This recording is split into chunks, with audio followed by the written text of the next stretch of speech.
Welcome into the latest edition of College Football Smothered and Covered. My name is Barrett Sallee. I appreciate you checking out the show. If this is your first time, please spread the word. If you like it, please give us 5 stars. If you don't like it, please give us 1 star. Write a review regardless, because I want to know what you like, what you dislike, what you want to see from College Football Smothered and Covered. For those who don't know, SEC Smothered and Covered was very successful back from 2016 to 2018. It had to shut down through no fault of my own. There were some money issues, and there's somebody that owes us a lot of money, not just me, but other people associated with V Sporto. You know who you are. But we're back. We're covering the entire nation, College Football Smothered and Covered. Again, I want you to listen to Pate. I want you to listen to On3, Staples, Piquel. I want you to listen to Bratton, Connor O'Gare, all those guys, because you deserve college football coverage 24/7, 365. You don't need to see people arguing about Michael Jordan versus Kobe Bryant versus LeBron James versus Steph Curry. Nobody gives a crap about that. You care about college football. You want actual content, not just talking heads screaming at each other for an hour and a half on TV. College football is the greatest sport in the world. We want you, we as in the collective college football podcast community, want you to get what you deserve. So we do have a busy show today. Surprise, surprise. Kalen DeBoer gets absolutely paid. We'll talk a little bit about his contract that was released yesterday. What does it mean? Is he worth it? Moving forward, can he live up to the hype that is associated with that massive contract? We'll also feature one question each episode. We try to do one question from a fan. We'll do one today, and also a legacy following in his father's footsteps. We'll talk about that in a little bit as well. Hey, you might notice, got a new shirt from Breaking T. Crime Dog, Fred McGriff. I was there, Fulton County Stadium, his first game. The press box catches on fire. No, I was not in the press box. I was only 13, but I was in the building. Crime Dog, an absolute legend in the world of Atlanta sports. If you want to get this, go to breakingt.com/Barrett for Braves games, 2 R's, 2 T's. If you want to get college football gear, and we'll talk a little bit about a shirt they have for Florida State fans a little bit later in the show, you can go to college football. You can go to breakingt.com, I should say, /smothered and covered, breakingt.com/smothered and covered to get your college football gear. No, this is not one of their logos, but they do have you covered. See what I did there? So breakingt.com/smothered and covered.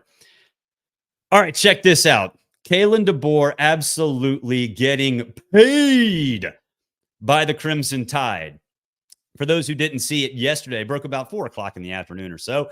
I was going to do a breaking news show about this. I was going to do an emergency podcast about this, but the 8U Battle Biscuits, my daughter's softball team, had team pictures, and family life takes precedent. But look at this. Kalen DeBoer, $10 million in 2024.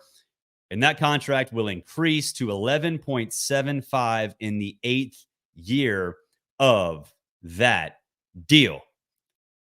I know Twitter and X are not real life, but Twitter and X blew up. He's overpaid. What does he deserve? He hasn't even coached a game at Alabama. DeBoer, the whatever. You make your jokes, about what he is. Look, we said last week, I liked the hire from the get-go.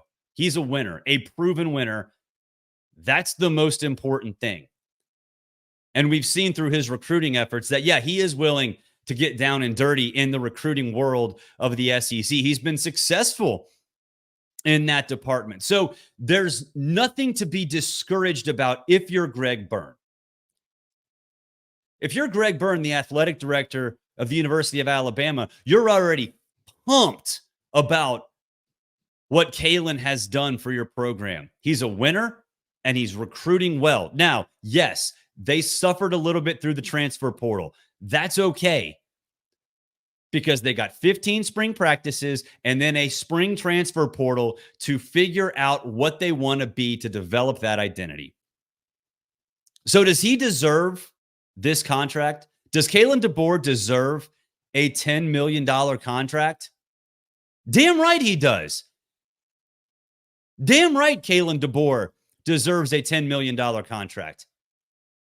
For 2 reasons. One, Greg Byrne and Alabama absolutely have to show that they're dedicated to this dude. They absolutely have to show that they're in this for a long term, that they have the confidence in Kalen DeBoer. Why? Because he's an outsider and recruits need to know that he's their guy, obviously. But it goes beyond that. What did Kalen DeBoer do beginning of January? Anybody? Raise your hands. Bueller. What did Kalen DeBoer do? Oh, that's right. He won a national semifinal and coached in a national championship game. Let me ask you, what have these dudes done on the screen? Nick Saban, Dabo Swinney, Kirby Smart, Ryan Day. And we'll just ignore Mel Tucker there because this is last year's list of $10 million men. Nick Saban, he's gone. Don't worry about him. Dabo Swinney, 10.8 and change. Kirby Smart, 10.7 and change. Ryan Day, 10.2 and change. What have all these dudes done? What have they done? They've coached in national championship games. And in Kirby and Dabo's case, won national championship games. What did Kalen DeBoer do? Remember, class? Remember what I just said? Oh, he coached in a national championship game. So the market's set, guys. The market is set for Kalen DeBoer. He coached in a national championship game. Coaches who have coached in national championship games get $10 million or more. Therefore, Kalen DeBoer deserves $10 million or more. It really is that simple. So yeah, Kalen deserves this money. And he's earned it because he's a winner and because of what he did in January. So don't fall into this trap of, well, he hadn't done it in the SEC. Well, whatever. Well, okay. No, he has not done it in the SEC. Does it matter? No, it doesn't matter. And the next point with this, let's go back and look at this last line. It will increase annually up to $11.75 million in the final year. It will increase annually up to $11.75 million in the final year. Ladies and gentlemen, that is an absolute steal, not for Kalen DeBoer, but for the University of Alabama. 8 years from now, what will the market dictate? If he lasts 8 years at Alabama, what does that mean? That means he's won national championships, plural. That means he's gone to the playoff, the 12 team or the 14, whatever they're going to do, probably every single season. And I guarantee you, coaches that do that will be getting paid much more than $11.75 million. So don't look at the here and now. Well, you can look at the here and now because he deserves the $10 million. 8 years from now, 7 years from now, 6 years from now, if Kalen DeBoer is still operating under this current contract, Alabama is getting an absolute steal. Now, will this be restructured? If that's the case, absolutely. This will get restructured. If Kalen DeBoer is there for 4, 5, 6 years, he ain't getting just 11.75. And in year 4, 5, and 6, I don't know what the exact numbers are, but what, 11, just over 11? It's going to get restructured. Greg Byrne's going to look at that piece of paper and be like, don't need it anymore. Don't need that anymore. So no, Kalen DeBoer is not being overpaid right now. $10 million is the market. Kalen DeBoer is not being overpaid with this $10 million contract. That's what coaches who have coached in the meaningful postseason, national semifinal, and national championship game are worth. Plus, 8 years from now, if it's $11.75 million that he's making, Alabama's getting an absolute steal. But like I said, that contract won't last that long. If he's there year 4, 5, and 6, that means he's successful, which means that contract will get torn up and he will be worth much more than 11.75 because the market, again, will dictate that. There are a couple other $10 million men now. Oh, look at Steve Sarkisian. Proving the point. He's made the playoff. Now, he did not coach in a national championship game, but he made the playoff. $10.3 million. Mel Tucker was making just over 10. He got fired. So 10.3 moving forward? Yeah. In. 100% in. And he'll probably get paid more if he wins the SEC next year or the year after. If Steve Sarkisian wins the SEC or goes to the SEC championship game, that means he makes the playoff. What will happen when he makes the playoff?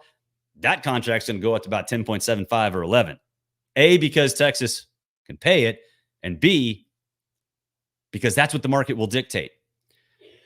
A reminder, friends, go to breakingt.com/smothered and covered. We'll talk about Florida State here in just a second. Florida State versus the world. It did seem like it was Florida State versus the world beginning in early December through, well, now, because they're trying to get out of the ACC. This is just one Florida State shirt that you can get over at Breaking T. Go to breakingt.com/smothered and covered. You can get this or pretty much any other college football shirt that you want. They also have some mugs, got some artwork, got a little bit of everything over at Breaking T. So go to breakingt.com/smothered and covered. They have you covered. I'm sorry.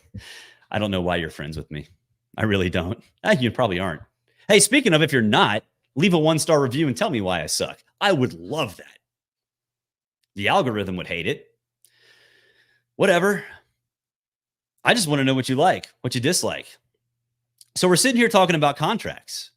There is another $10 million man. And there's a reason we showed you that Florida State versus the world shirt. Because the man who is also making $10 million this year, oh, look at that. It's Mike Norvell. I forgot to mention, guys, if you have a comment, leave it in the comment section. The show is live. So if you have a comment, please leave it in there. I will make sure I try to address all of them as quickly and efficiently as possible. Because look, I want to be conversational with you guys. I love it. But Mike Norvell, after Saban retired, and we saw the story from Chris Lowe a couple weeks ago where it was just Kalen DeBoer and Mike Norvell. Well, Norvell used that as a reason to get paid, as he should, up to $10.15 million next year. Obviously, he has the increases and will max out at 11.05 in 2031. And again, like Kalen DeBoer, if that's what Norvell's getting paid in 2031, that means he's won national championships, been to multiple playoffs, and yada, yada, yada, which means that's a steal for Florida State. So this contract, there's no way in hell it runs through 2031 if Mike Norvell is a winner. And I know what you're going to say. Hey, you know what, Barrett, Mike Norvell has not been to a playoff or national championship. Well, he should have.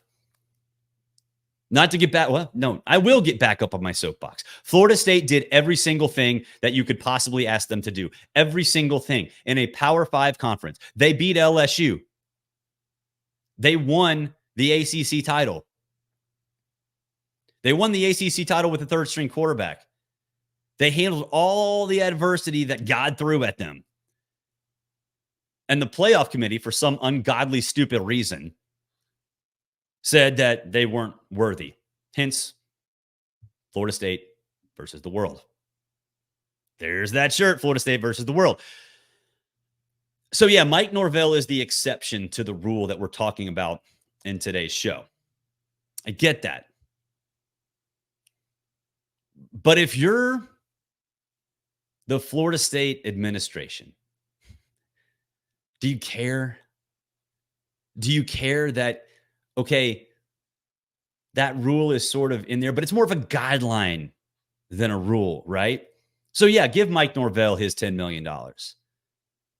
It's not his fault that he didn't make the playoff. It's not his fault that Jordan Travis got hurt. It's not his fault that 12 committee members eating takeout in suburban Dallas thought that they weren't worthy, even though they did every single thing that was asked of them and did it through a ton of adversity. So yes, Mike Norvell, he is making 10.15 next year, slightly more than Mel Tucker made last year. Mel Tucker got fired for obvious reasons, but Mike Norvell does absolutely deserve that paycheck. All right. Let's take a look at some questions and try to pick out one or two that I like, or one or two that are relevant, or one and two that I can just go on a soapbox. And I picked this one from Stephen Isbell. What's the issue for you with automatic qualifiers in college football? Is your problem that you want to see the best teams and automatic qualifiers will steal bids? That in and of itself poses a whole other problem. It makes the playoffs exclusive. How are upstart programs supposed to upstart without the access you hate so much? All right. I'm going to answer a couple of these questions. So I'm going to keep this up on the screen. If you're listening on Apple, go watch on YouTube or Rumble. You can see what I'm talking about. But is your problem that you want to see the best teams and AQs will steal the bids? Yes. Yes, that's the problem. Automatic qualifiers steal bids. Stealing bids from teams that earn it. And earning it, the definition of earning it changes on a year-by-year basis. Why does it change?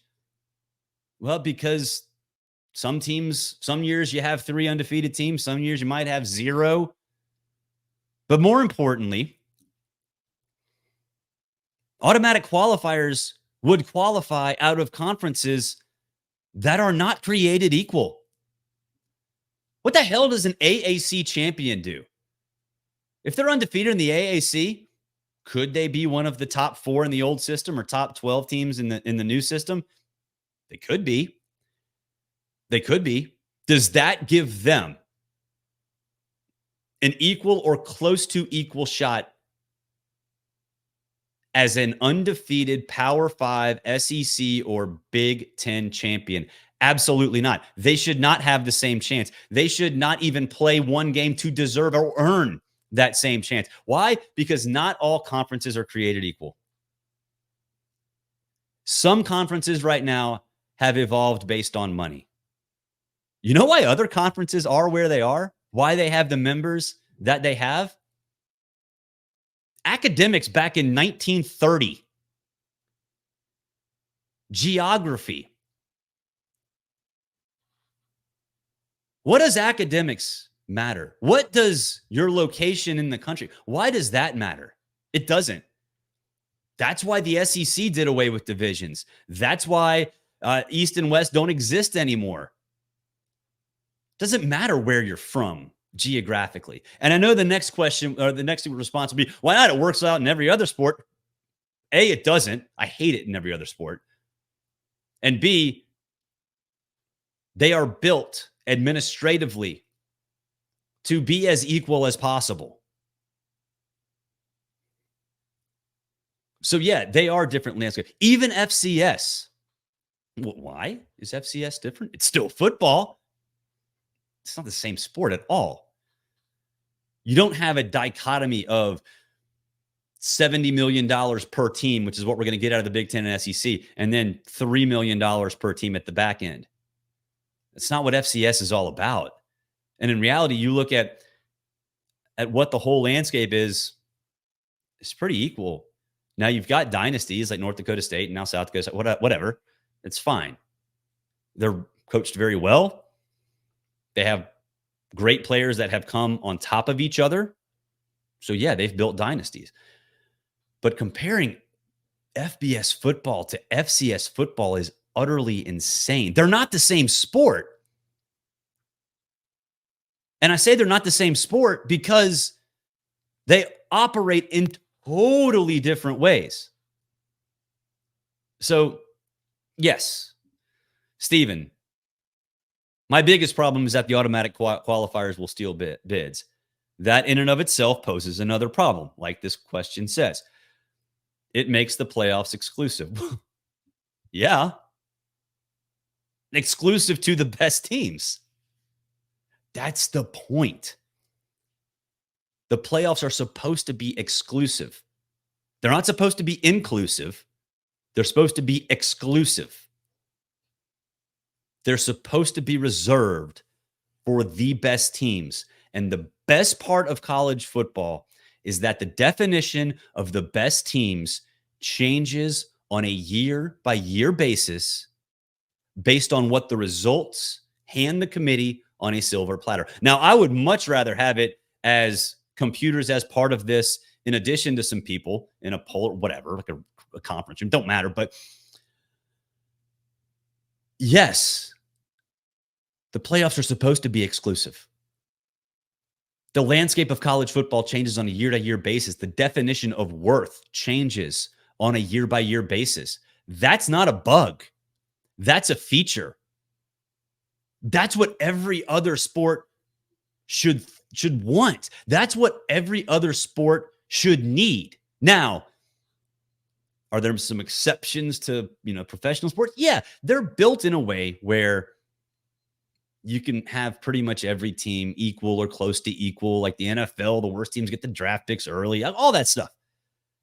But college football is not the same. It's not the same at all. Not the same at all. All right, last thing before we head out for the day.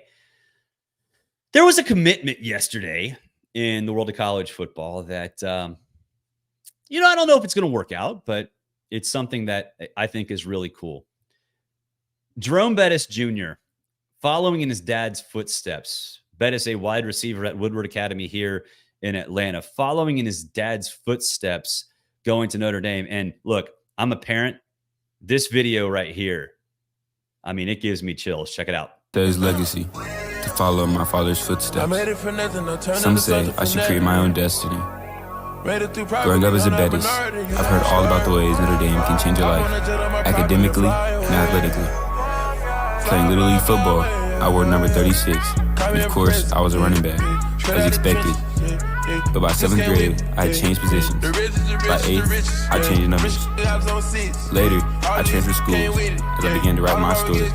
I've always been inspired by my dad's career in college and the NFL, but it's time to start my own journey, and I'm excited for the next chapter.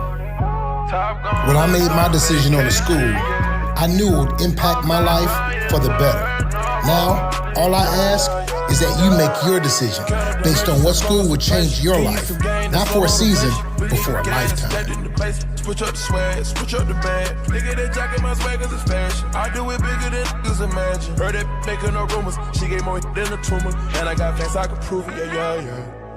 I got a rich nigga, no diploma. She think it's something got to do with my mama while I can't love her like she need me. So, is it legacy? Or am I changing my destiny? It's both.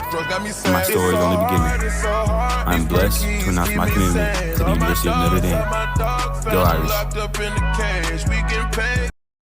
How awesome is that?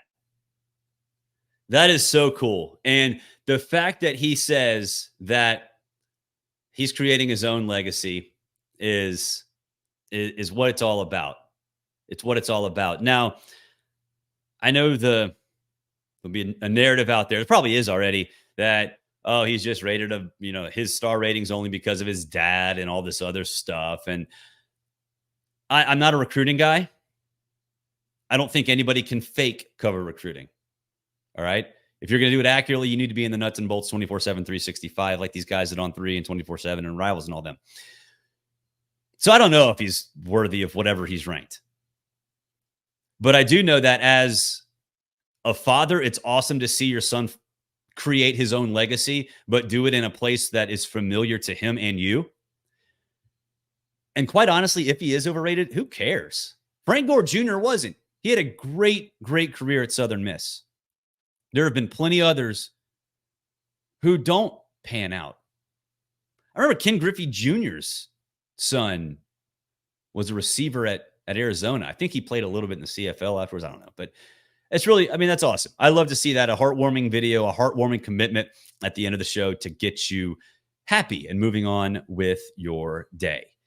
And that'll do it for this edition of College Football Smothered and Covered. Appreciate you hopping on. Over 1,500 of you right now on the stream. It's awesome to see you guys checking the show out. Awesome to see you guys, here and hopefully spreading the word about College Football Smothered and Covered. Give us 5 stars. Give us 1 star. I don't really care. Just let us know what you think. Also, follow on YouTube, follow on Rumble, follow on Apple Podcasts, Spotify, all those places. Look, if you're watching this and if you're listening to this, you pretty much know how to do this. So subscribe, share, please share with your friends. And hey, you know what? We'll see you on Wednesday.